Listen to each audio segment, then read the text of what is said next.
Hey y'all, I was asked recently if I could do a video on how I do my beaded keychains or bag tags with the clear stretch cord for like my acrylic pieces.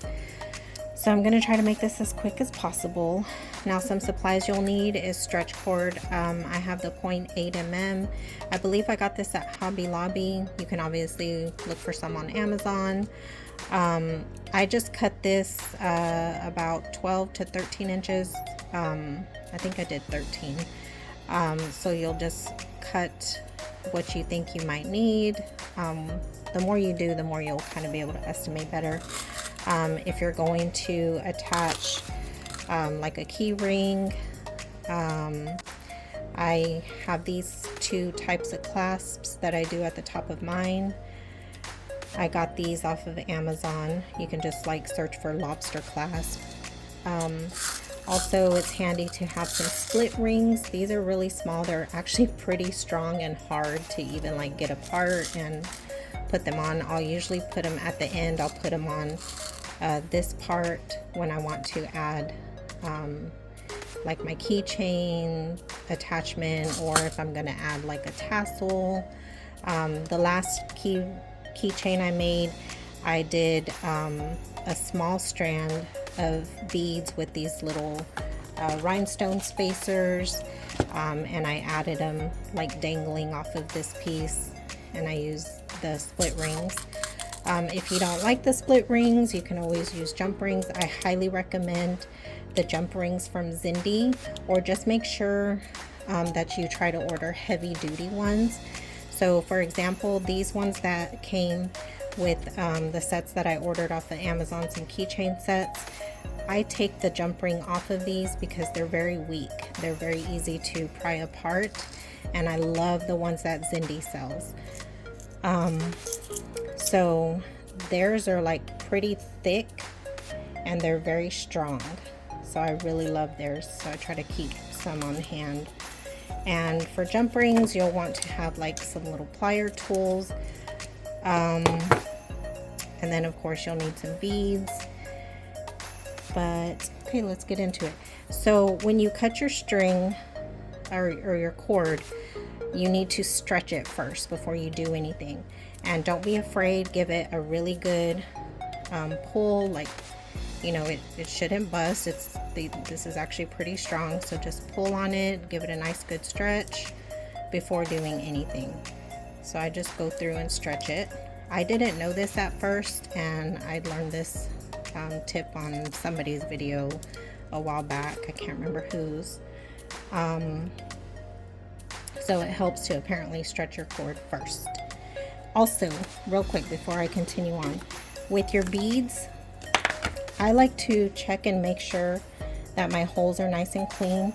Now, usually the just a solid color acrylic beads are fine, but when you get the kind that are like pearl or patterned or something like that, sometimes the holes aren't very clean, if you see that, which can, you know, cause some wear and tear and maybe tear into whatever cords or string you're using.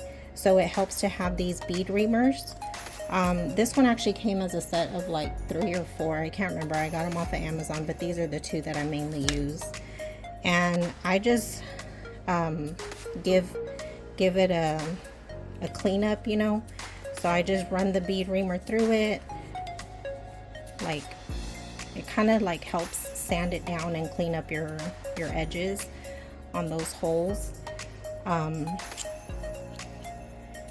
So I just will do it until, you know, like it's nice and clean and I don't feel like it's going to, you know, tear or cause a lot of wear and tear to whatever it is that I'm putting these on. But yeah, so that's what these come in handy for. So I always check and make sure that my holes are nice and clean. Now, all you're gonna do is you're gonna fold your cut string in half. You're gonna feed it through. I like to feed it through the back of my acrylic. Okay, so I'm gonna feed it through, and then I'm gonna do the part that I fed through, bring it through the loop on the other side, and then just pull it. Even if it doesn't stay nice and tight, it's fine because it's going to tighten with the other steps that you do. And then you'll do your beads. You're going to string them on in the order that you want them. I'm going to go ahead and do some spacers just to try to better show you what it's like feeding these through. So you're gonna, these are the small ones. You can also find the larger ones. So you'll do your beads and your spacers.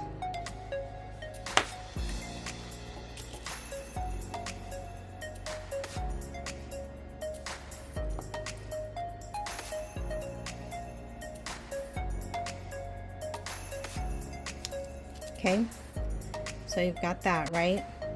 And then you're gonna choose whatever clasp you want to use.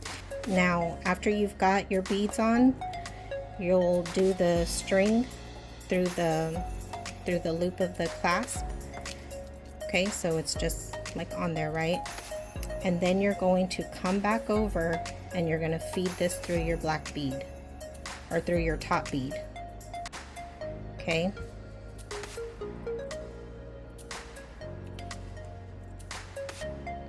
So I fed it through, and I'm gonna go ahead and feed it through my spacer bead as well.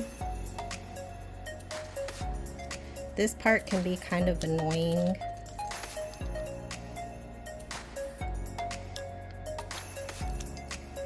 Okay, so I have it fed back through the top bead and my first spacer. Now I'm going to pull it like really tight. Okay, don't be afraid to pull on this. You need this to be, you know, somewhat pretty tight. Okay, so I have it this way, right? I'm going, like the acrylic is facing up, I'm going to put my fingers, 2 fingers over the top, wrap this cord around it, and then I bring it back through where it's under the spacer bead, okay, because I fed it through that. And then I'm going to start to tie a knot. Now this part is where it can kind of hurt, and you don't want to obviously stay too long because you start to cut off some circulation. So I just wrap it around my fingers. I'll pull this down closer to the tips of my fingers so that I can hurry and pull my fingers out and pull this very tight, and it made my first knot. And then I don't know that this is necessary, but this is how I learned. I split the two strings in half, flip it over to tie a second knot. Okay, so now I'm gonna be on this back side, and then I'm gonna do the same thing. So I have it wrapped around again under the spacer bead, and then tie my knot. Okay, drag it down closer to the fingertips and then pull it. Okay, now you're going to do the same thing. You're going to feed it through this pink one and the spacer bead. Okay, so this is where it can get a little bit harder. Sometimes if my cord is uneven, I try to even them out so it makes it easier to feed through. And you have to kind of bend this so that you have like better access to the top of where the hole is at. And I can get this to go through. Okay, so see, it went through, and then I also need it to go through the spacer now.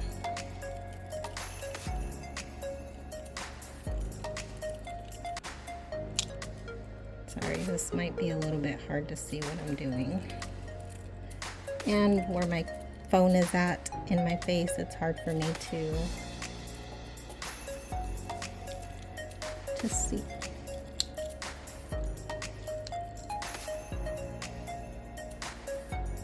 And because it's more snug, it is sometimes a little bit harder once you're getting to the second set that you have to feed through. Okay, there we go.